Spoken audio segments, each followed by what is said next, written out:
Coming up live on LiveWire, we've got a great show for you today. It's really eclectic today. We're going to talk about living history. We're going to talk about autism. If you don't know anything about autism, this is the time to learn a little bit about it, but it offers you a cue to move towards learning more about it.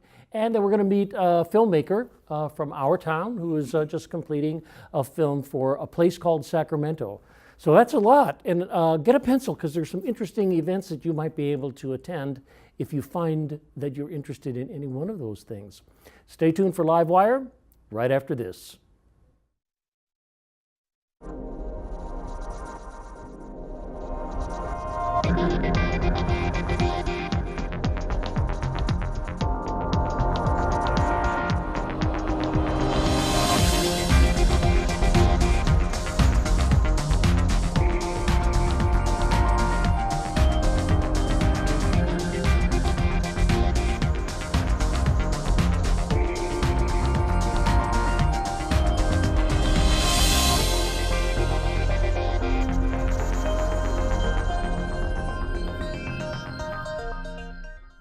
Oh, yes, we're back. I'm Ray Tedder, and this is LiveWire. And with me in the studio are two people from the Elk Grove Historical Society, correct? Yes. Okay. And Roberta, right? Yes. Roberta, that's a really lovely costume. Can you tell me why you're wearing it?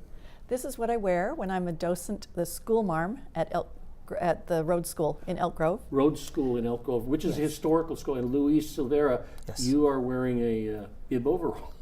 Yep. Because, you know, before the turn of the century, America was 90% agrarian, and most men wore those kinds of things. Yep. Trying to stay in character.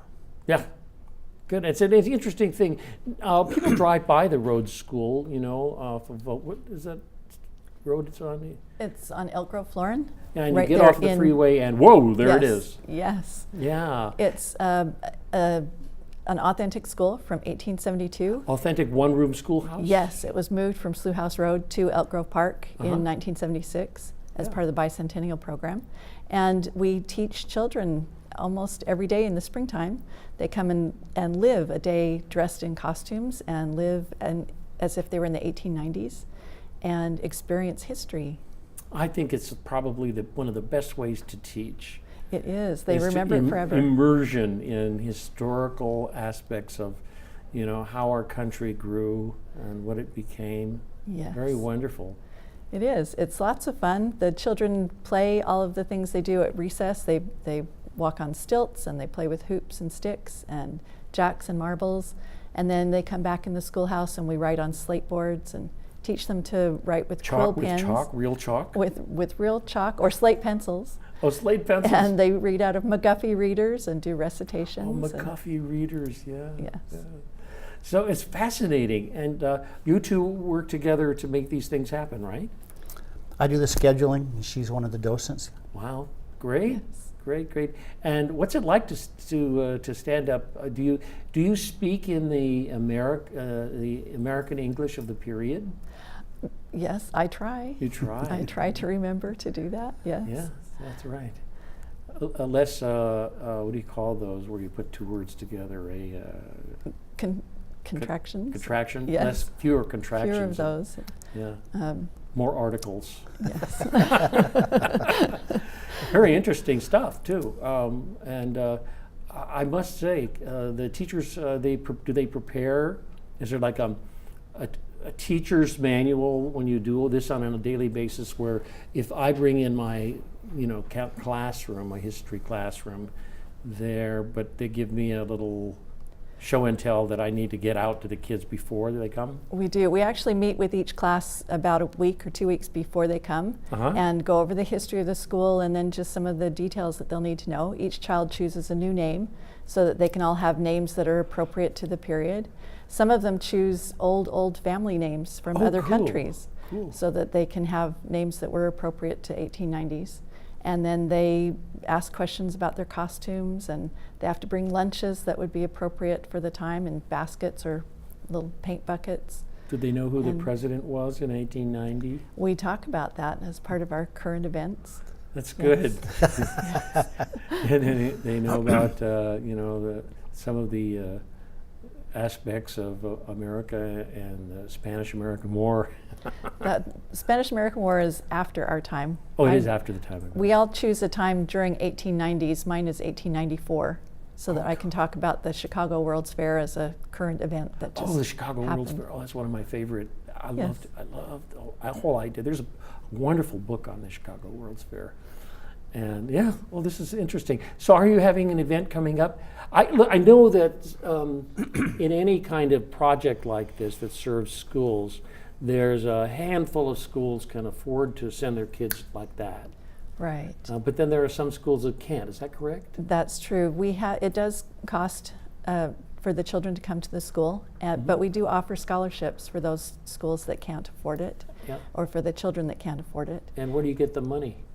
It all comes from donations, and we're having fundraisers. And Fundraisers. So we're having a fundraiser on September 9th, and it's called Plow to Plate. Plow to Plate. Yes. Well, there it is up on the screen. Look. Plow to Plate, Elk Grove Historical Society, Saturday, September 9th, 6 p.m. to 9 p.m. What's going to happen there? It's by the swimming pool in the Elk Grove Regional Park. It's the Rhoads School. It's going to be at the Rhoads School? Right in front of the school in the Oh, parking cool. there. Cool. What's going to happen? The fundraiser. Why should I go? Well, Elk Grove is known for its agriculture, and we have lots of farms, dairies, ranches, Still. wineries, breweries, besides all the businesses of Elk Grove. And our Elk Grove Citizen of the Year, Jim and Anna Claire Intrican, got this idea that we have all this great food in this area, all these farms and ranches, Yes. and we have a worthy cause, and let's put together a dinner. So we've procured Danny Origel from the Meadowlands restaurant that used to be the Slough House Inn, and Sure. he's worked down as one of the chefs at I the used to eat farm there before. when it was that. Oh, is that right? Sure. Well, anyway, he's got a menu together, and we're trying to. This is our first year, so we're learning things, but we're trying to make this a place to go. So we're really Sounds excited. There will be a great, destination event. Yeah, it'll be a hopefully. great So we have a dinner. slideshow of something. I'm not sure, but let's have a look at the slides, and you can narrate it, Luis. There was an article in a magazine and written by the historian of Elk Grove, and it was called The Rhoads School, and it tells the history, That's everything the school that itself. Roberta knows. That's the school itself. Yes. Yeah. Oh, what's that? That's the bell that we ring every morning and night. That was in the olden days. That's the bell would ring to let parents know at the end of the day that their children were headed home and to be watching for them. That's right. Very good. Those are the quill pens that we teach them How to calligraphy. write with? Oh, so yes. they can write. And that's the little wood stove. We have fire starters that come every morning and start a fire for us so that we can be nice and warm But in our not room. these days. Not on these hot days. Not no. right now. There's no air conditioning, so it's I have a open window. 109 outside, Yes. and you're running a fire. Right. Not during the Oh, look. summer. In and out basket for books, Yes, right? for books. We have a spelling bee every day with the children. A spelling bee. Oh. And so those are After some the of our show, ask me extras. about spelling bees. I'll tell you one. Okay. That's very nice. And that's a little wire basket. On the teacher's desk, yes. You must So we can get extra words or more information about the presidents at the time. And as you leave, please put your test Your homework in papers and the, your yes. homework in the top basket. Yes. I remember that. Oh, shock. So this is great. So this is going to be a fun event, actually. It will. There will be a great dinner and there will be music and students will be being waiters and waitresses helping with the food and hopefully some other entertainment. So, oh, good. And now the schools will do a thanks, you. Do a spelling bee. Yes. Demonstration of the stilts. That's great. So you can if you just do Google Elk Grove Historical Society, .com. boom, a website comes up, right? Yes. And it'll have all the dates and how to get there and what the cost is and how much money you should bring along to donate Yes. and what good it would do. You know, I mean, the whole idea of the fact that there are some kids, you know, that just have to have something like that. It'll open their eyes to history and be able to get a sense of then and now. Right, and we're hoping that people will have that in mind, that even though there is a great dinner, that this is for the children so that they can come and enjoy living history. Thank you both for coming to talk to me about this. Thank you. And I wish you a wonderful time at the Rhoads School in your event of the year, I guess, and make a lot of money for a wonderful living history program. Thank you Thank for you. having us. All right. Yep. Okay, well, we got to take a short pause and we'll be back after a few minutes, and we're going to talk about autism, a very interesting topic, and how autistic people get on in our society, in this kind of like fast-moving society. So stay tuned. We'll be right back right after this important.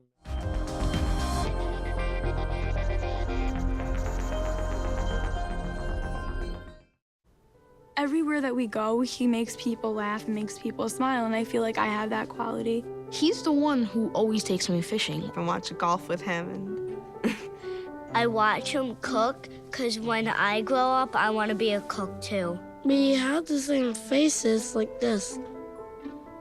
Dad is the one, when you fall, that picks you up. That unconditional sense of presence and reassurance is really what makes him my father.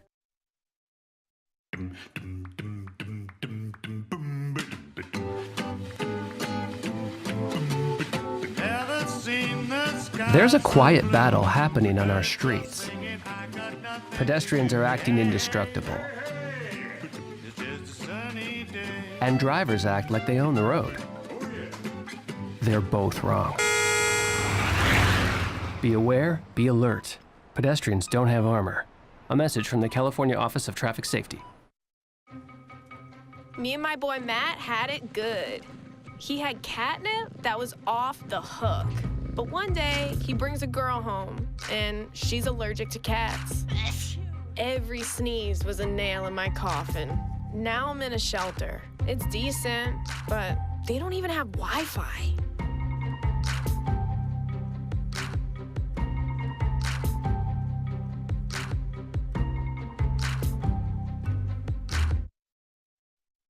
This is the final week for scripts to be submitted for this year's A Place Called Sacramento script writing contest. The winning scripts will be filmed and then featured at our annual A Place Called Sacramento Film Festival in October at the beautiful Crest Theater.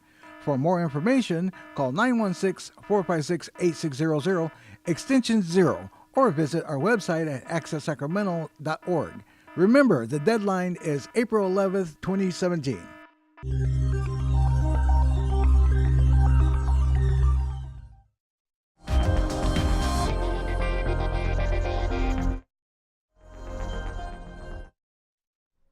We're back. Yes, this is an interesting group. They have a wonderful title. I like it. It doesn't really say, it leads you to, it's a bravery. It's about bravery.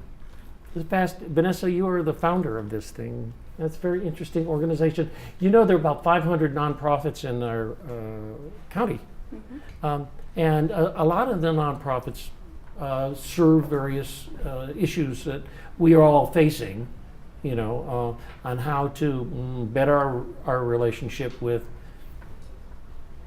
the world. And also how to serve people who live here. And you were like walking down the street one day and you said, how can I deal with this issue? And the issue is employment for autistic people, or people who have this whole thing called autism, which we should talk a little bit about. And how do they become integrated into this, like I said earlier, this fast-moving world we live in? Yeah, the whole reason Fly Brave was created is in response to an immediate need for employment services for adults with autism when they age out of school. Yes. My son John is autistic and nonverbal, and when he was aging out of school, I went and searched for employment opportunities, and I came to dead ends, and I thought there needs to be more. So with a great team, we are building. Kristen? Yes. we are building away. Our goal is Do you to have make... autistic family members? Yes, this is my daughter Lizzie. She's 11. Want to say hi? Hi. Hi. Yes, and she is autistic, and Lizzie's future and her ability to be employed is something that our family has always been thinking about. And so when I discovered Vanessa and Fly Brave, it was something that I definitely wanted to join and pursue and make happen in Sacramento. Autism is like the spectrum of ways of thinking. Could you say that? It's kind of a spectrum of ways of thinking. You know, I watched a film on it once, and they said that many autistic people think in pictures. Mm-hmm.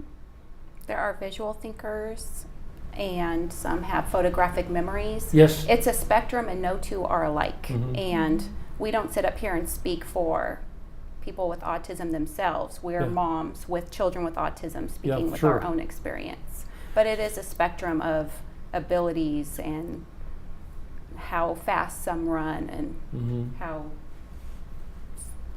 slower some and just run. The way an individual on the autism spectrum may perceive their world, and a lot of their sensory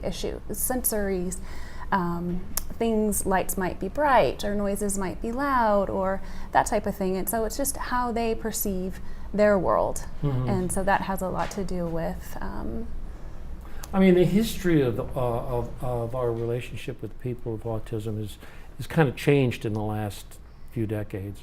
I know this, and I have a guy that works with me who has Asperger's, which is a kind of low spectrum thing. But he sees things, and I told you about the keys. I was going to bring those keys. Here's a set of keys, but I have a set of keys that has like 50 keys on it, and I held these things up to him, and I said, I can't seem to find this one key, and he goes, this is it. And it was not, with 50 keys, how could he do that? I said, it was a trick. How did you do this trick? And he says, I just remember this here. I kind of memorized that. Photographic memory. He has a photographic memory. He can, but he knows how that goes into a certain door. And I said to him, like, the door to the studio. And he remembered studio, of course. And he's a very interesting man because he has these great strengths and things he doesn't like to eat. But it's an interesting thing. What's the slideshow about? I don't know. Did you bring some slides that we could look at? We did. I sent in let's some see pictures if they're and videos. elucidative. So these are some of our models for our upcoming fashion show fundraiser. We did a photo shoot. Okay, that's a fashion show fundraiser. Okay. And good. And these are the autistic adults that help run Fly Brave. We have Brianna, who is our office assistant, and John and Sean, who are our landscapers, and Jody in the back, one of our mentors. So young adults with autism help run all aspects. This is in the community. We are hired working in the community, working doing in the something. Community. We do residential and commercial landscaping. This is a residential service here. Cool. These are some more of our models for the fashion show. And as you can see, there's a couple there at the top. They are walking together, and they are most likely going to get engaged in the next year. Okay, well, that sounds like a wonderful thing. Love springs eternal. So it's on September the 10th from 4 p.m. I'm trying to read the monitor. 4 p.m. Get out of the way, let me read the monitor. 4 p.m. to 7 p.m. at the California Automobile Museum. Yes. Oh, wonderful. That's a great place to have an event because you get to look at all these old cars. And what else is going to happen there? We are going to have a silent auction. So it's going to be a fashion show. 30 models with developmental disabilities have created their own outfits to tell the community who they are.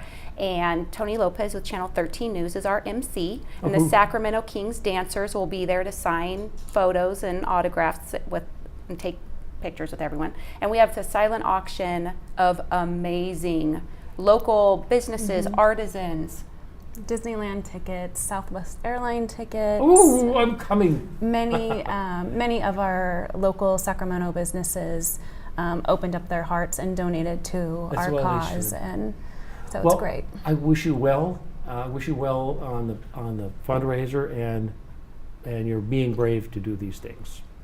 Well, we were born to do more than just exist. Amen. All right. Well, thank you very much for coming. We have to take a short pause right now, and we'll be back with some more guests right after this. Good luck. Thank you. Thank you.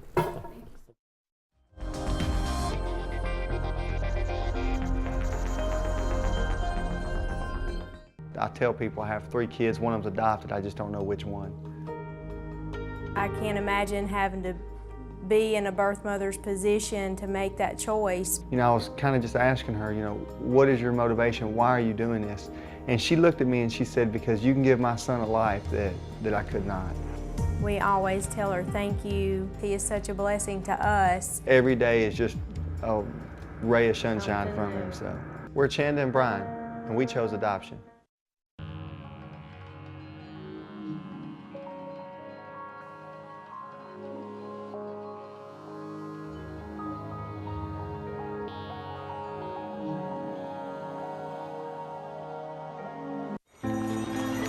Nearly half of children with autism wander away from safe places, such as their home or school. If you ever see a child walking alone, remember the 3 S's. Stop to help, seek assistance from police, stay until they arrive. If a child with autism is missing, immediately search places that pose the most danger, such as nearby water and busy streets. To learn more, visit missingkids.com/aware.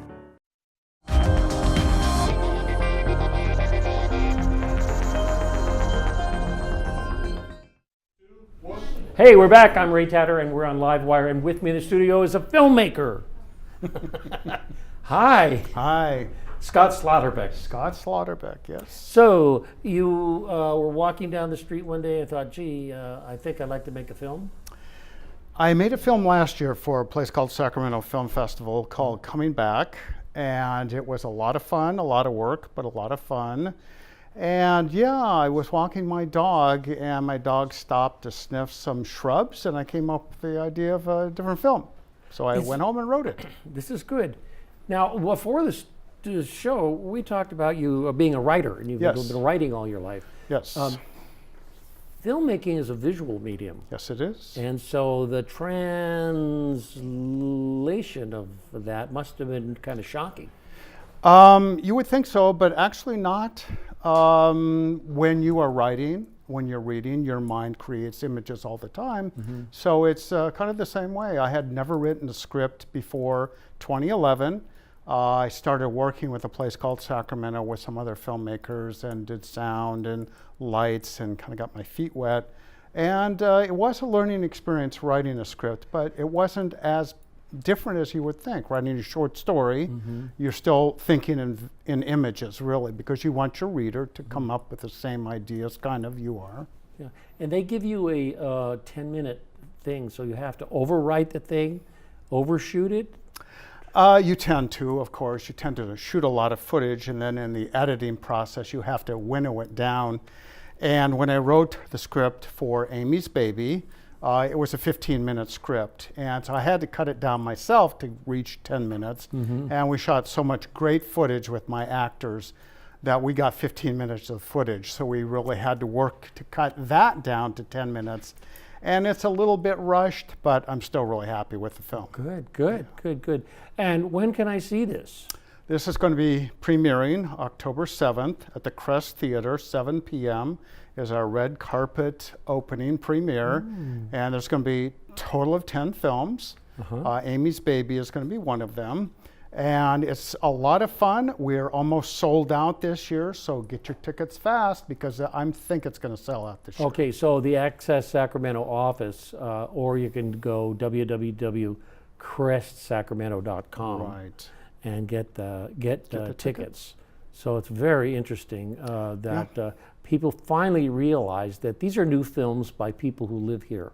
Yes. And there's a kind of touches on here too. Yes, all of the films should have something to do with Sacramento. Mhm. And that's kind of the thing that links them all together. Mhm. So Amy's Baby has a link to Amador County Winery, and then it goes from there.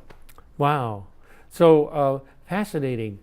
Do we have some slides? I think we have some slides to look at of backstage while Yep. you're making this film. Behind the scenes. Behind the scenes. Behind the scenes photograph. Yeah, Okay. we had a Oh, couple of people. oh. That's my little poster for Amy's Baby. You can see a pregnant woman with a pink top. With and yeah, and it's just kind of a placeholder poster. Mhm. Yeah, there's our sound guy, Mark, and there's me.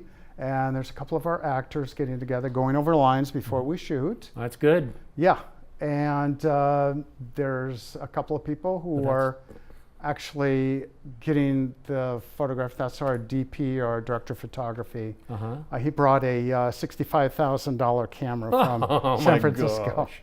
That's one of our actors, and that's Julie Ames. And all of my actors were top notch. I really, really was fortunate. You lucked out there. Yeah, that's Julie Ames and Raphael Siegel, who play two of my characters. Yeah, these are all excellent actors. I couldn't believe how... Sacramento has excellent actors. Yes. Now, this was our living room set. We basically had one big set with a couple of other places to go, but this is where most of the action takes place. Mhm. And we have Hannah Sprigg and Colleen Lee is the other actor who's in our 4-person drama, so it's only 4 people. Well, it's fascinating, and I'm so pleased you came to talk to me about this.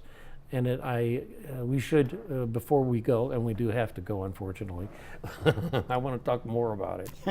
But I want to say that people should go and see these films. Yeah, they're all really good films, and the diversity of talent here in Sacramento is very good, and we're all serious filmmakers who are doing the best we can, and the results are really pretty good.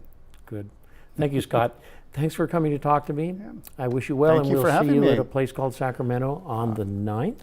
October 7th. 7th. The 7 p.m. Okay. Crest Theater. All I have to do is contact Access Sacramento Yes. to get those tickets. Just down the street here. All right.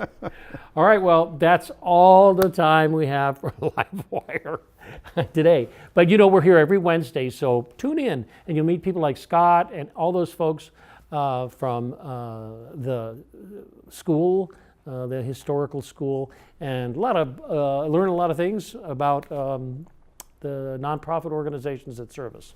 We'll see you next Wednesday.